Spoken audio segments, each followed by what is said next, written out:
তো তোমরা সবাই কেমন আছো? আশা করছি সবাই ভালো আছো। আজ আমরা যে জ্ঞানচক্ষু গল্পটি পড়েছিলাম তারই যে 3 মার্ক এবং 5 মার্কের কিছু কোশ্চেন নিয়ে আমরা আজ চলে এসেছি।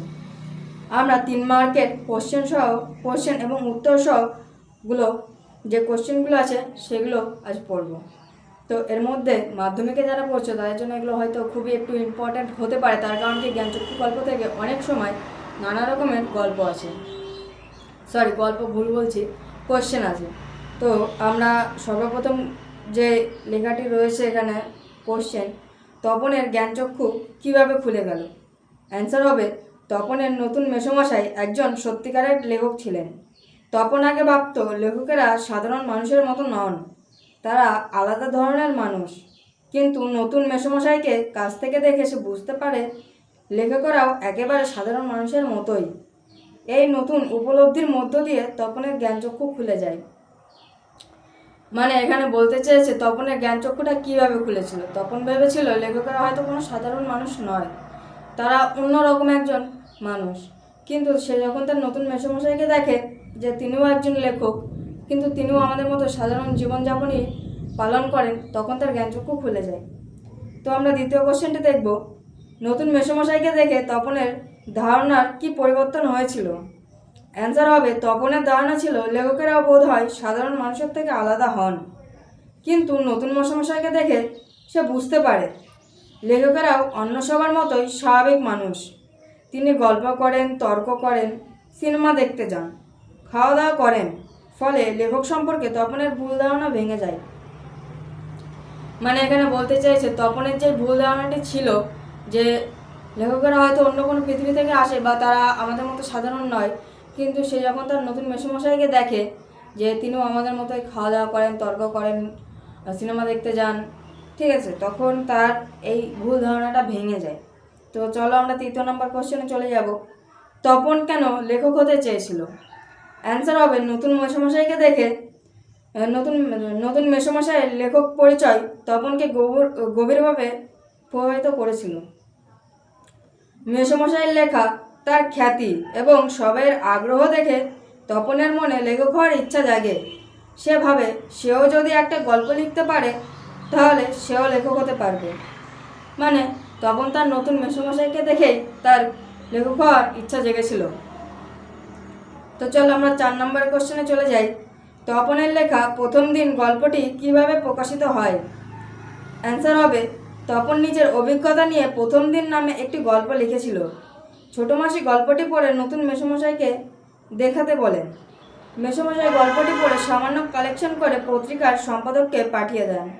পরে গল্পটি সন্ধ্যাতারা পত্রিকায় শ্রী তপন কুমার রায় নামে ছাপিয়ে দেওয়া হয়। মানে এখানে বলতে চেয়েছে যে তপন যে তার প্রথম দিনের যে গল্পটি লিখেছিল প্রথম দিন, সেটা কীভাবে ছাপানো হয়েছিল। তো সে যখন গল্পটি লেখে তখন সে সর্বপ্রথম তার মাসিকেই দেখায়। তার মাসি বলে তার মেসোকে দেখাতে, মেসো দেখে বলে যে সামান্য কালেকশন করে ছাপিয়ে দেওয়া যায়। তখন তার মেসো সে বলে যে তাহলে ছাপিয়ে, মাসি বলে তাহলে ছাপিয়ে দেওয়া, এটাই হয়তো মেসোর উপযুক্ত কাজ হবে। তখন মেসোমশাই সেটি সন্ধ্যাতারা পত্রিকায় ছাপিয়ে দেন এবং শ্রী তপন কুমার রায় নামে, মানে তপনের যে নামটা ছিল তার পুরো নাম হচ্ছে, যেই গল্পে যে নাম দেওয়া রয়েছে সেটার লেখা হয়েছে যে শ্রী তপন কুমার রায়ের লেখা গল্প, ঠিক আছে, এটাই হচ্ছে এর মানে। তো আমরা 5 নম্বর কোশ্চেনে চলে যাব, ছোটো মাসির ভূমিকা জ্ঞানচক্ষু গল্পে কি? অ্যান্সার হবে ছোটো মাসি তপনের খুব কাছের মানুষ ও বন্ধু সম। তপন প্রথম নিজের লেখা গল্পটি ছোটো মাসিকেই দেখায়। ছোটো মাসি তপনের উৎসাহ বাড়ান এবং গল্পটি নতুন মেসোকে দেখাতে সাহায্য করেন। ফলে তপনের গল্প প্রকাশের পথ খুলে যায়। তাই গল্পে ছোটো মাসির ভূমিকা খুবই গুরুত্বপূর্ণ। মানে এখানে বলা হয়েছে ছোটো মাসির গুরুত্বটা কি এই গল্পে, জ্ঞানচক্ষু গল্পে। তো ছোটো মাসি হচ্ছে তপনের বন্ধু, এক কথায় প্রায় কাছের মানুষ, এবং তিনি তপনের সমবয়সী। সমবয়সী বলতে তপনের থেকে হয়তো একটু বড় হতে পারে, তিনি 8-10 বড়, কিন্তু প্রায় বন্ধু সমান আর কি। তপন যখন তার সর্বপ্রথম গল্পটি লেখে সে সবার প্রথম তার ছোটো মাসিকেই দেখায় এবং ছোটো মাসি তার মেসোকে দেখাতে বলেন। তার মেসোকে বলে তাহলে তুমি তপনের গল্পটি ছাপিয়ে দাও। তো এইভাবেই তপনের যে গল্পটি ছাপানো হয়েছিল তাতে ছোটো মাসির মানে ভূমিকাটা একটু গুরুত্বপূর্ণ ছিল। এই কারণেই এই গল্পে ছোটো মাসির ভূমিকা গুরুত্বপূর্ণ। ঠিক আছে, তো আমরা 6 নম্বর কোশ্চেনে চলে যাব। জ্ঞানচক্ষু গল্পে সন্ধ্যাতারা পত্রিকার গুরুত্ব কী? অ্যান্সার হবে সন্ধ্যাতারা পত্রিকাতেই তপনের লেখা প্রথম দিন গল্পটি প্রকাশ হয়। এই পত্রিকায় গল্প ছাপা হওয়ার ফলে তপন প্রথম লেখক হিসেবে স্বীকৃতি পায়। পরিবারের সবাই তাকে নিয়ে গর্ব করতে শুরু করে। তাই সন্ধ্যাতারা তপনের জীবনে সাফল্যের প্রথম ধাপ হিসেবে গুরুত্বপূর্ণ। মানে এখানে বলা হয়েছে সন্ধ্যাতারা যে পত্রিকা সেটা জ্ঞানচক্ষু গল্পে অতটা গুরুত্বপূর্ণ কেন। সন্ধ্যাতারা পত্রিকায় তপনের সর্বপ্রথম গল্পটি ছাপানো হয়, যেটা গল্পটির নাম ছিল প্রথম দিন।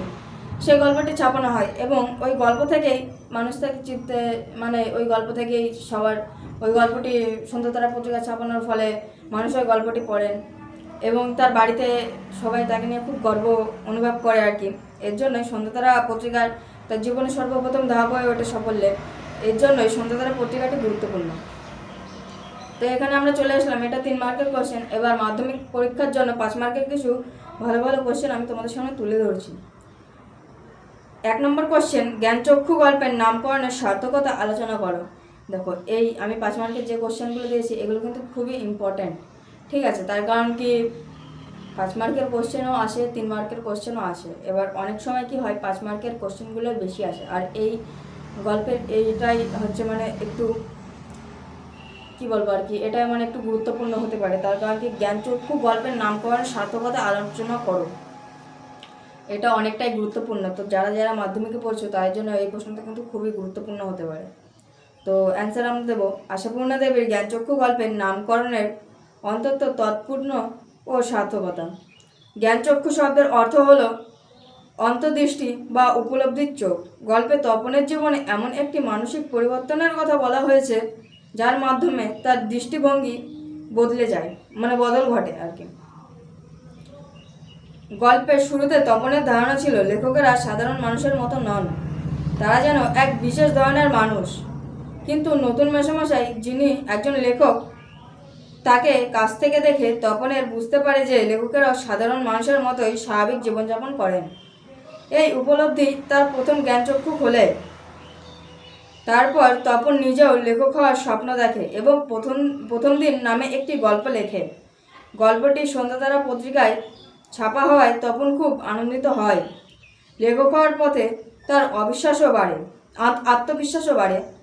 অর্থাৎ লেখক সম্পর্কে ভুল ধারণা ভেঙে বাস্তব উপলব্ধি এবং নিজের মধ্যে নতুন চেতনার জন্ম, এই দুয়ের সমন্বয়ে গল্পটির নাম জ্ঞানচক্ষু সম্পূর্ণ সার্থকতা হয়েছে।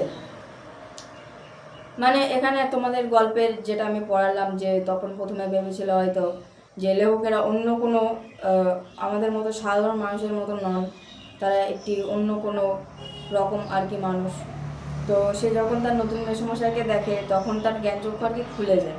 ঠিক আছে, আর তারপরে সেও নিজে একজন লেখক হতে চান এবং তার মেসোমশাই আর কি তাকে সাহায্য করে এবং সাহায্যের ফলে তার প্রথম দিন নামে একটি সন্ধ্যাতারা এই পত্রিকায় একটি গল্প ছাপানো হয়। এর জন্য এটা মানে জ্ঞানচক্ষুর সার্থকতা এটা দেওয়া হয়েছে। ঠিক আছে, জ্ঞানচক্ষুর সম্পর্কে পুরো সার্থকতা। তো এই কোশ্চেনটা বলবো খুব সুন্দর করে পড়বে, তার কারণ কি এই কোশ্চেনটা অনেক সময় আসে মাধ্যমিকে, কিন্তু এটা মেন কোশ্চেনের মধ্যে। তো চলো আমরা 2 নম্বর কোশ্চেনে চলে যাই। জ্ঞানচক্ষু গল্পে তপনের চরিত্র আলোচনা করো। এটাও কিন্তু খুবই ইম্পর্ট্যান্ট, তার কারণ কি জ্ঞানচক্ষু গল্পে তপন কে, তার সম্পর্কে কিছু আলোচনা করো। ঠিক আছে, এটা কিন্তু খুবই ইম্পর্ট্যান্ট, যারা মাধ্যমিকে পড়ছো তাদের এই কোশ্চেনটি আসতে পারে। তো আমরা দেখে নিই চলো এই গল্পে কী বা বলেছে, এই কোশ্চেনটার উত্তর কী হবে। জ্ঞানচক্ষু গল্পের প্রধান চরিত্র তপন। সে কৌতূহলী, সংবেদনশীল এবং কল্পনা প্লাবন এক কিশোর। গল্পের শুরুতে লেখক সম্পর্কে তার মনে এক ধরনের রহস্যময় ধারণা ছিল। সে ভাবত লেখকেরা সাধারণ মানুষের মতো নন, কিন্তু নতুন মেসোমশাইকে দেখে তার সেই ভুল ধারণা ভেঙে যায়। তপনের মধ্যে সাহিত্যপ্রেম ছিল। নতুন মেসোমশাইয়ের প্রভাবে তার মনে লেখক হওয়ার প্রবল ইচ্ছা জন্মায়। সে নিজেও অভিজ্ঞতা নিয়ে প্রথম দিন নামে একটি গল্প লেখে। এর মাধ্যমে তার সৃজনশীলতা ও আত্মপ্রকাশের ইচ্ছা প্রকাশ পায়। তপন আবার খুব আবেগপ্রবণ নিজের গল্প ছাপা হওয়ার স্বপ্নে সে বিভোর হয়ে পড়ে। গল্প প্রকাশিত হলে সে আনন্দে আত্মহারা হয়ে যায়। পরিবারের সবার প্রশংসা আর আত্মবিশ্বাস আরও বাড়িয়ে তোলে। সব মিলিয়ে তপন একজন স্বপ্নবাজ, সাহিত্যপ্রেমী, কৌতূহলী ও আবেগপ্রবণ কিশোর, যার মানসিক পরিবর্তন ও উপলব্ধির কাহিনী জ্ঞানচক্ষু গল্পের মূল বিষয়। তো আমরা এটাও কিন্তু একটু গুরুত্বপূর্ণ যে 3 নম্বর কোশ্চেনটি দেখছো। 3 নম্বর কোশ্চেনটি হচ্ছে জ্ঞানচক্ষু গল্পে নতুন মেসোমশাইয়ের ভূমিকা আলোচনা করো। মানে জ্ঞানচক্ষু গল্পে যে নতুন মেসোমশাই ছিল তার যে কী ভূমিকা ছিল সেটা আলোচনা। এটাও কিন্তু ইম্পর্টেন্ট, এটাও পড়া উচিত। এটা অনেক সময় আসতে পারে আমাদের মাধ্যমিক পরীক্ষাতে। তো আমরা অ্যান্সারটা দেখি।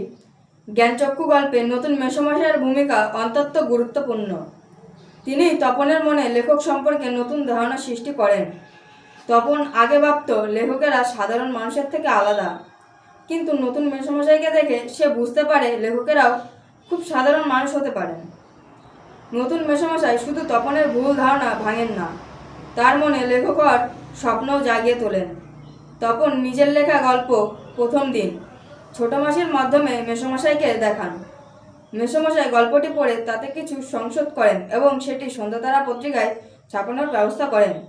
এর ফলে তপনের আত্মবিশ্বাস বেড়ে যায় এবং সে লেখালেখির জগতে প্রবেশের প্রথম সুযোগ পায়। তাই বলা হয় নতুন মেসোই তপনের জীবনের অনুপ্রেরণা, পথ প্রদর্শক এবং সাফল্যের দরজা খুলে দেওয়া একজন গুরুত্বপূর্ণ ব্যক্তি। তো আমরা নিয়ে আসছি 4 নম্বর কোশ্চেন। জ্ঞানচক্ষু গল্পের বিষয়বস্তু নিজের ভাষায় আলোচনা করো। মানে জ্ঞানচক্ষু গল্পে তুমি কি বুঝেছো সেটা তোমাকে নিজের ভাষায় আলোচনা করতে হবে। তো আমরা অ্যান্সারটা দেখে নিই। আশাপূর্ণা দেবীর জ্ঞানচক্ষু গল্পে তপন নামের এক কিশোর মানসিক পরিবর্তনের কথা বলা হয়েছে। তপনের নতুন মেসোমশাই একজন লেখক। তার আগে কখনো কাছ থেকে কোনো লেখক দেখেনি তপন, তাই তার মনে লেখকদের নিয়ে এক অদ্ভুত পরিকল্পনা ছিল।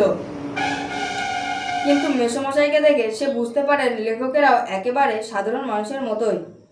এই উপলব্ধি তপনের মনে গভীর প্রভাব ফেলে। সেও লেখক হতে চায়। তাই একদিন নিজের অভিজ্ঞতার ওপর ভিত্তি করে প্রথম দিন নামে একটি গল্প লেখে। ছোট মাসি সেই গল্প নতুন মেসোমশাইকে দেখান। মেসোমশাই গল্পটি পড়ে কিছু সংশোধন করে সন্ধ্যাতারা পত্রিকায় পাঠিয়ে দেন। পরে গল্পটি ছাপা হলে তপনের আনন্দের সীমা থাকে না। পরিবারের সবাই তাকে নিয়ে গর্ব করে। এইভাবে গল্পটিতে এক কিশোরের কল্পনা, উপলব্ধি, লেখক হওয়ার স্বপ্ন এবং প্রথম সাফল্যের কথা সুন্দরভাবে ফুটে উঠেছে। তো আমরা 5 নম্বর কোশ্চেনে চলে যাব। এটাই আমাদের লাস্ট কোশ্চেন। তো চলো দেখা যাক 5 নম্বর কোশ্চেনে কী লেখা আছে। জ্ঞানচক্ষু গল্পের মূল ভাব আলোচনা করো। মানে জ্ঞানচক্ষু গল্পের মূল ভাবটা কী ছিল এটাই আলোচনা করতে বলেছে।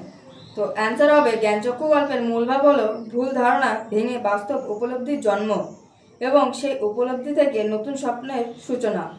তখন প্রথমে ভাবত লেখকেরা সাধারণ মানুষের মতো নন, কিন্তু নতুন মেসোমশাইকে দেখে তার সেই ভুল ধারণা দূর হয়।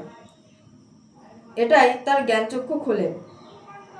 এই উপলব্ধির ফলে তপনের মনে লেখক হওয়ার ইচ্ছা জাগে।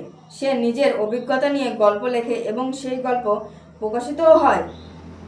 অর্থাৎ গল্পটি দেখায় যে বাস্তব অভিজ্ঞতা মানুষের দৃষ্টিভঙ্গি বদলে দিতে পারে এবং সেই বদল ভবিষ্যতেও নতুন পথ খুলে দেয়। তাই গল্পটির মূল ভাব হলো উপলব্ধি, আত্মবিশ্বাস ও সৃজনশীলতার বিকাশ। তো এই কটাই কোশ্চেন। তো আজকের জন্য আমি এইটুকু রাখলাম ভিডিওটি, এবং ভিডিওটি যদি তোমাদের একটু কাজের হয় তো অবশ্যই লাইক, কমেন্ট, শেয়ার এবং সাবস্ক্রাইব করতে ভুলো না। আর এরকম আরও কাজের ভিডিও, পড়াশোনার ভিডিও আমরা রোজ আনবো। আমরা কিছুদিন বাংলা নিয়েই পড়বো, যেহেতু বাংলাটা অনেকেই বুঝতে পারে না। তো আমরা বাংলা নিয়েই তোমাদের পড়ানোর চেষ্টা করব অনেকটা, এবং এছাড়াও আমরা পরবর্তীতে অন্য সাবজেক্টও ধরার চেষ্টা করব। তো এই ভিডিওটি এইটুকুই। তোমাদের যদি ভালো লাগে তো অবশ্যই লাইক, কমেন্ট, শেয়ার এবং সাবস্ক্রাইব করো। মাধ্যমিকের জন্য এগুলো কিন্তু খুবই গুরুত্বপূর্ণ। তো চলো আজকের ভিডিওটি এইটুকুই, আর বলবো না। তোমরা কোশ্চেনগুলো পড়ে নিও, এবং কোশ্চেনগুলো কিন্তু খুবই গুরুত্বপূর্ণ।